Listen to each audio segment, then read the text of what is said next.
Love him or hate him, Barney the dinosaur has been a pop culture staple for 30 years. There's a new documentary series, I Love You, You Hate Me. I almost wanted to sing it about the story that we don't know about the popular purple dinosaur. Director Tommy Avalone here to chat all about it. Thank you so much for your time today.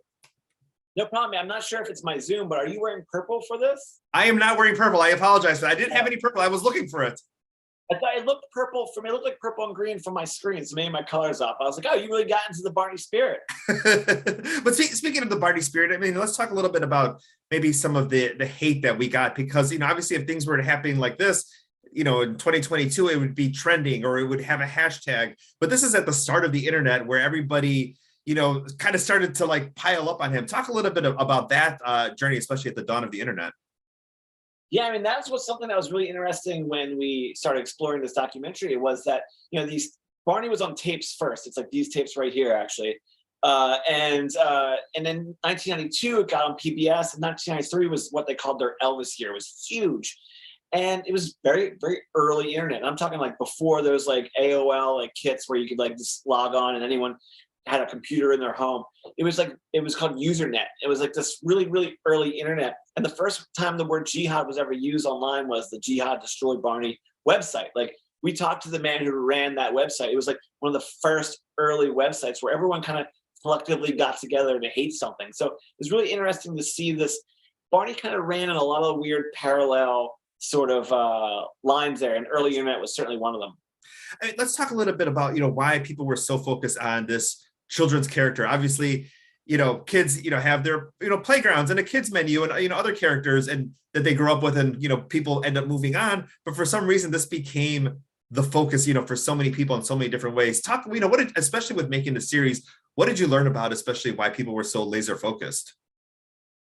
I mean, it was just, at the time, there was a hole in children's programming. Like, Sesame Street didn't just, it really taught children, like a wide range age of children, whereas Barney was really like 0 to 4. I think the box said maybe 0 to 6, but that's sort of a stretch.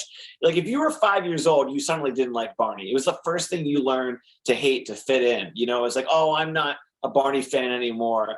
I'm not a baby. So they really found this interesting hole in the market to explore, and there's no way to explain how huge Barney was at that time. And when something's that big, there is something in our brains that feels like we need to knock it down.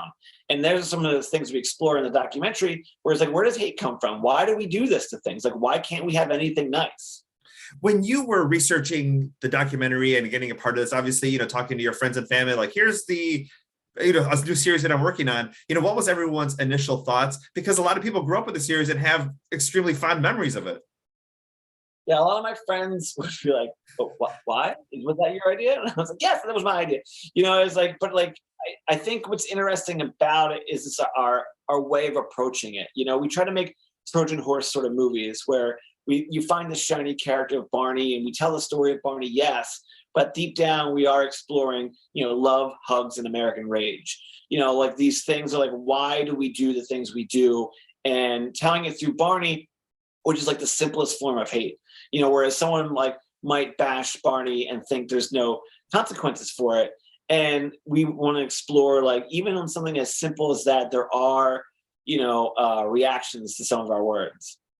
I mean, especially when you talk to some of the people now who ran these websites or who, were part of, some of the early hate. Did you feel that they were like, that was completely unnecessary, or just felt like they were maybe justifying their actions at the time? I mean, some people felt like it was just a joke, and it's. I mean, you have to remember, like, with early internet too, like, there is that level of like forgetting that something is worldwide.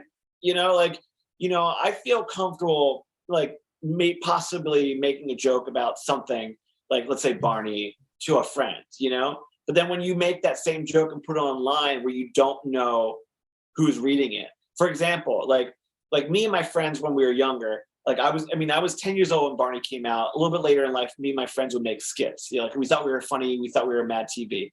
So my Aunt Ro made me a Barney suit. My friend Timmy dressed like Mr. Rogers, and we filmed it beating up. A clip of it's actually in the movie, But then we went on and did other things and all that sort of stuff. No one saw no harm foul. It was just us, right? But you have the San Diego Chicken, who goes to these ballparks. He's a mascot, and he goes to baseball fields where he beats Barney up. So a similar same sketch, but does it in front of everyone, a whole group of baseball fans, adults and children. And like Barney, people would say like, well, why do that in front of children? You're beating up a child's best friend. Like, what does that do to them? Like, they're seeing someone that they love and adore getting beat up. It's like, it becomes not funny anymore. So these are some of the things that we explore.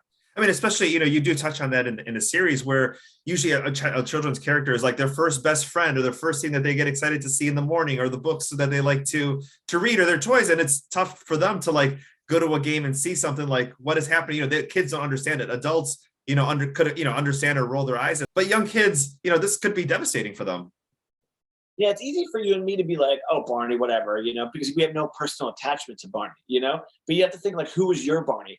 Like, my Barney was Cookie Monster, like I had this love and respect for the image of Cookie Monster. Anytime I see Cookie Monster, it just warms my heart. I feel like I'm seeing an old friend, an old pal, reminds me of being young, reminds me of watching Sesame Street. And to think that like someone would have a Cookie Monster bashing session would make me very upset. It's like, this is my friend. You don't want to see your friend get beat up.